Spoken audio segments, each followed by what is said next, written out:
Well, good morning, Hollywood Time viewers. I am honored to welcome country and gospel singer, Oak Ridge Boys member, Country Music Hall of Fame, and Grand Ole Opry member, William Lee Golden and his sons. Formerly, they're known as the Goldens. Right. Good morning. That was How a you mouthful. doing? I'm doing great. So thank you for coming into our home today and There. visiting. That's a great piano back there. Yeah, it's a Yamaha. C7. C7. Oh my goodness. So William, this is William Lee Golden here in the middle. Introduce your sons to us who are with us today. Yeah, I've got 4 sons and 2 of them are here. They recorded with me. These guys are extremely talented. This is Chris Golden, my son, Hi, Chris. and this is Rusty Golden. Rusty. And then Craig, he also sang with us on this, but Chris and Rusty, they've toured and sang together and played music together since they were little kids. And anyhow, it's the first time we've been able to record together in one big project in like 25 years. So when I was away from the Oak Ridge Boys in the late 70s and late 80s and early 90s, I traveled with my sons and we played music and sang. Chris is a drummer. Plays harmonica, guitar, plays piano. Rusty plays piano and writes songs and sings. So they're extremely talented and they sang harmony with me on all of these recordings. Wow, that's amazing. You two gentlemen must be so proud of your dad as he must be so proud of you boys. Indeed, we are. But it's a big hat to fill. Right? Yeah. And all both of you, boots. and both of you are hatless, but hey, that's okay. Yeah. So when did you guys learn to play the instruments that you play, piano? Well, it's and something whatever? that came really natural and easy I think for both of us, because we always had instruments around the house when we were young. My dad's sister played the mandolin and the piano and sang, and we got a double dose of it because on our mother's side, she was one of 8 brothers and sisters, and they all played and sang. And it's something that at every family get together, we would always gravitate before the end of the evening around the piano or break the instruments out. And it's something that has been going on since as far back as I can remember.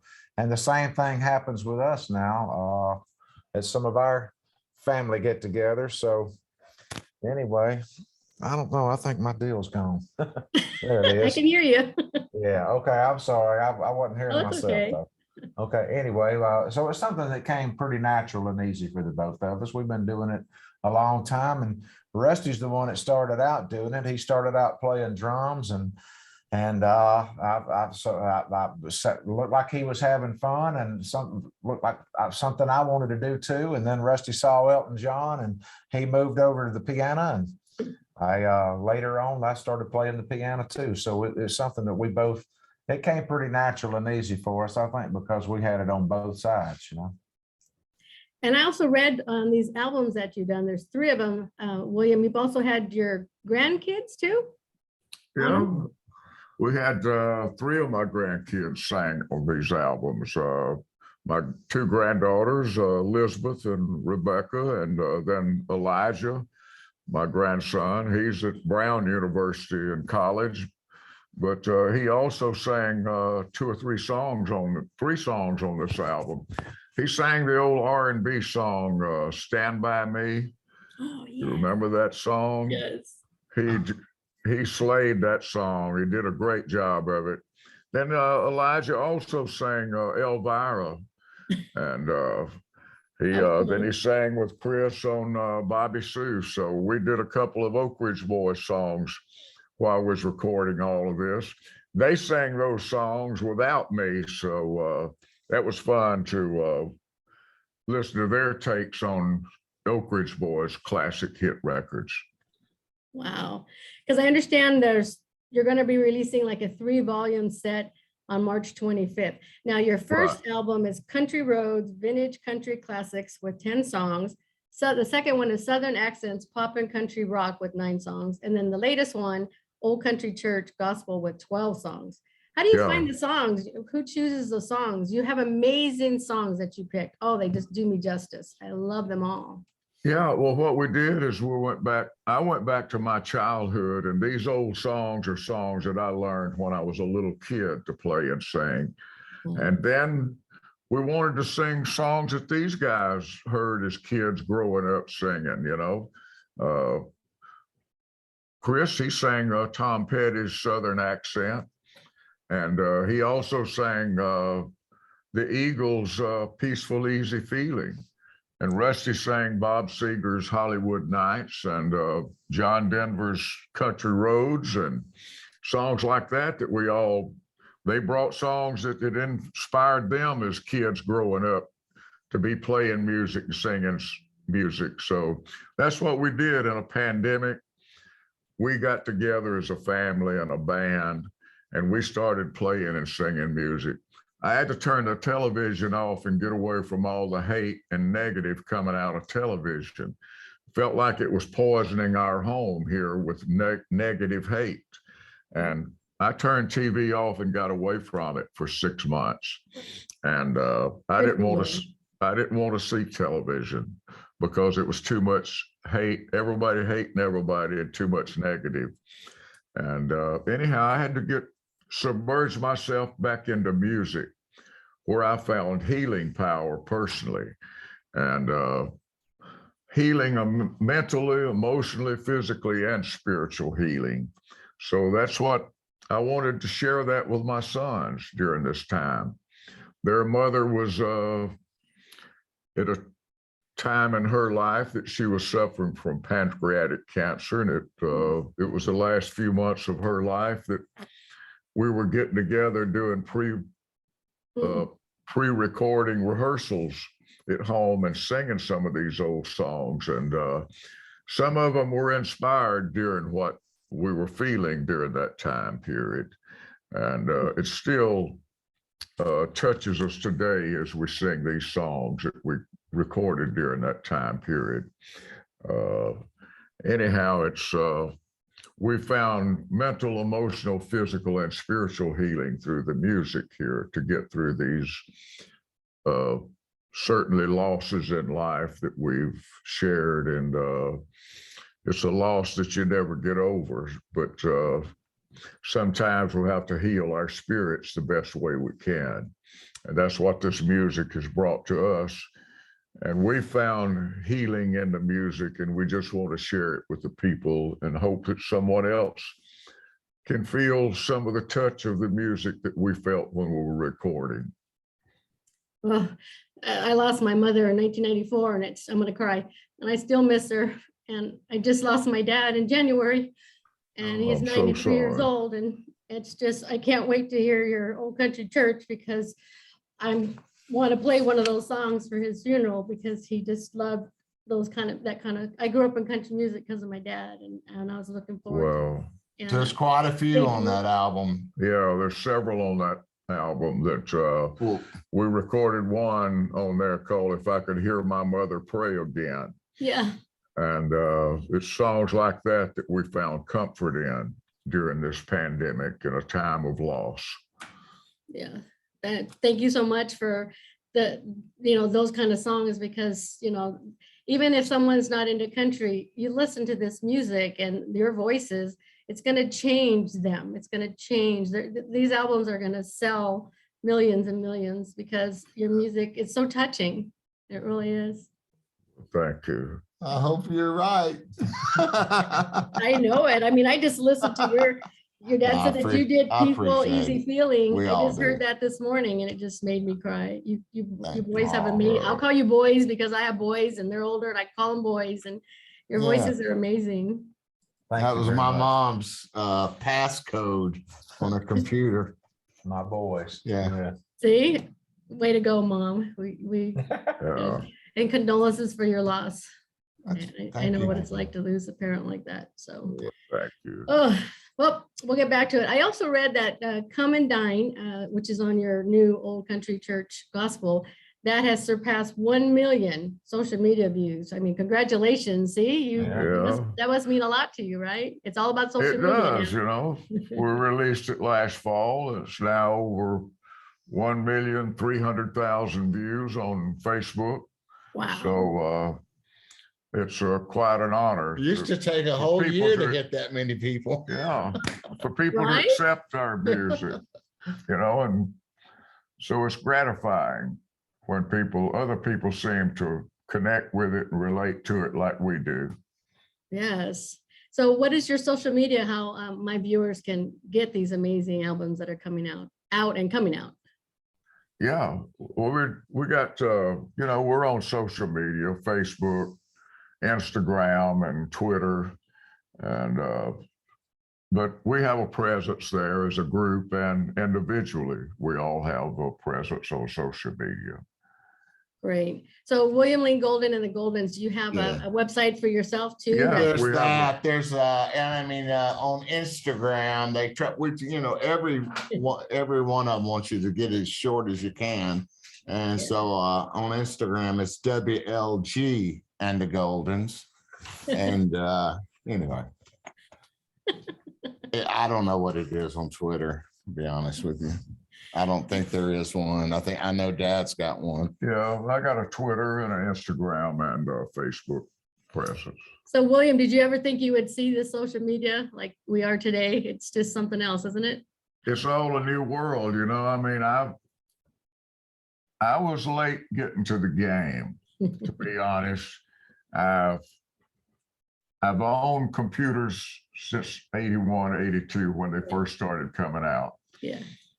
But I only about 7 or 8 years ago started doing my When you own. hold it in your hand. Yeah, it was something that I never did. I didn't do computers until 7 years ago, maybe, when I started doing my Facebook. And I started doing it to post my photos as I was taking. You know, I'd take Yeah. landscape photographs, and I learned how to input all my photos into a computer.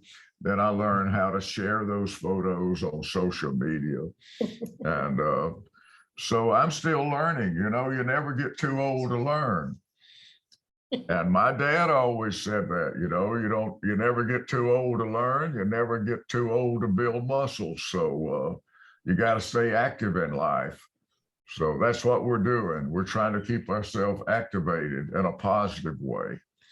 And that's you know, if you can, in a negative world, in a negative situation, in a pandemic, we took a negative world and got together and created a positive outcome for ourselves.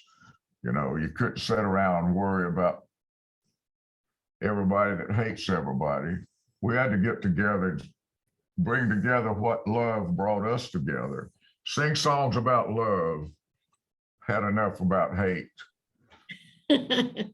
I thought I just saw a dog's head. Was that You a dog? did, come here, Samson. Oh my gosh. Sorry. I'm a dog lover. Yeah, hey, this is Samson. Hi, He is- Samson. He is he's from Houston, Texas. He was rescued by Miranda Lambert Oh. during the Lambert. flood, you know, the Texas flood Yeah. 4 years ago. Mhm. He was 7 weeks old, and Miranda Lambert rescued him in Texas and brought him up here to my wife, Simone, and Aw. gave him to her here at the house and with a little cage. And What cage? Yeah, anyhow, that's the little cage is in our A s- bedroom. a but- 6,000 square foot cage. You talking about those bars downstairs on the window? I think you got busted there, Dad. Yeah. Yeah, So he's got 7 acres to run around here Yeah. on and a nice creek to run down by. But he so- wants to be right here. William, where do you call home? You live in Nashville or Tennessee or? right outside. We're right outside of Nashville on the north side in Sumner County. Between Hendersonville and Gallatin, Tennessee is where I live. Nice. This home is over 200 years old. It was built in 1786 by a Revolutionary War colonel. James Franklin built this home. And it was this home was built 3 years before George Washington was elected president. And it was also built 10 years before Tennessee was a state. So we're in one of the oldest homes in the state of Tennessee. And I'd say the oldest home that's still lived in as a home in the state of Tennessee. That's Good not for a you. museum. Wow. That's got some history in itself. Yeah. Then you got an old hillbilly like me living here. Well, I'll tell you, William, you still look great. I love the beard and always have the hair. It's great. Thank you. So just wanted to know what you and Chris, how it felt to record these songs with your dad and your children. What was that like for you? It's a musical heirloom is what it is. It's something that, how many people get a chance to do that with three generations? So it became a musical heirloom, and it's something that we always did. Like I said, around every holiday that we had, we would always kind of gravitate around the piano before the end of the evening and sing a little bit of music. So it's a special thing. It's a special thing, and but because of that, we found ourselves all home. I was out doing solo dates. Rusty was overseas performing. Dad's always on the road with the Oak Ridge Boys, so it afforded us the opportunity. It was for the first time we had to park the vehicles, and in Rusty's case, the airplane, and had to park it for a little while, and it afforded us the opportunity to do this. And I think it's something that our generations to come will look back on it and treasure it as well. That's our hope. This is our great, great, great Uncle Rusty. Yeah. He's the one who never grew up. Yeah. Well, good for you, Rusty. Now, come on, I want to hear a little bit from you. Peter Pan. Well, that's Go okay. ahead. You got to be proud of everything you've I done. write more than talk. Oh, you're one of those, huh? Okay. So what's your inspiration for writing then, Rusty? Nonfiction. Nonfiction. No. That's a hard question to ask. How old were you Sometimes go ahead. How old were you when you wrote your first song? I wrote my first song by taking my grandmother's poetry and put music to it, because I learned that my hero, Elton John, had never written one word in his career and still hasn't. The guy he writes with, they've never written in the same room together. Till today, it still lasts. So when I saw at a young age, I was 13, and I saw Elton John, and when I found more about his career and the fact that I didn't know that he didn't write those songs, and that's when Bernie, his partner, was a poet. Well, at that age, the only poet I knew was my grandmother, and she had these poems, and I found a couple that looked like, wow, I could sing this song form and something I can try singing to. And I actually ended up recording one of them for a developmental deal for ABC Records out in Los Angeles. So crazy thing, but that's how I got started writing. Well, that's a great story. I didn't even know that about Elton John. So thanks for sharing that. So Writing's been good to me. good. Very good.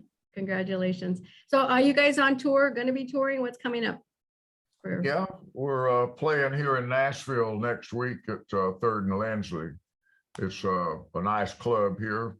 We're having a record release party there, and we're performing about probably 15 or 20 songs off of the 34 that we've cut. So we'll be re-performing them at a club here and at our release party next week on the 17th at 3rd and Lindsley in Nashville. Darn it. And then we plan to go out and do some other concerts when we're not busy doing other things, you know. I'm still out with the Oak Ridge Boys about 140 days this year. And we're doing an extensive Christmas tour a Christmas show again in Nashville. After 30 years of touring, doing a Christmas tour, we, the past 2 years, and we'll do it again this year, we'll be sitting in Nashville at the Gaylord Opryland Resort out there doing our Christmas shows. We're doing 32 Christmas shows here. It's a residence. Starts before Thanksgiving all the way through Christmas Day. Yeah, So I'm still doing that, plus out there every chance we get to go out with my sons and play some music. So we still want to do all of that. great. I'll make sure I put your website up there so my viewers can follow you. And hopefully you guys will come out here to LA. I hope to come to Nashville. That's my first trip I want to come to after this kind of pandemic is kind of gone. So I hope to catch you guys in person. one day. And we want to come to the Golden State. Come here, come to Hollywood. Wow. I'll show you around. Yeah.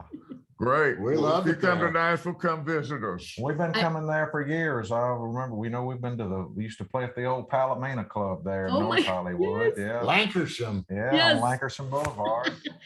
Oh my Go gosh, look at nudie suits We over stayed there. at the Beverly Garland. no way. Oh my God, Oh, you guys yeah. got some history. Yeah, Oh. I remember Beverly Garland hitting on you, Rusty.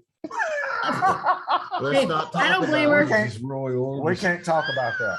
I don't blame her. We've got stories. You got some good looking sons there, William. Yeah. Thank you. If this was TMZ, we'd have some, Well, we'll do that on another we'd have the video. dirt. Okay. Oh my gosh. Well, thank you all for, tuning in here. It was wonderful. It was an honor to talk to all you guys, and I can't wait for the new albums, and we'll keep following you guys. Let us Right. know what you think. Oh, what I've heard already, I love it. All right. Thank you. All right, God bless you all.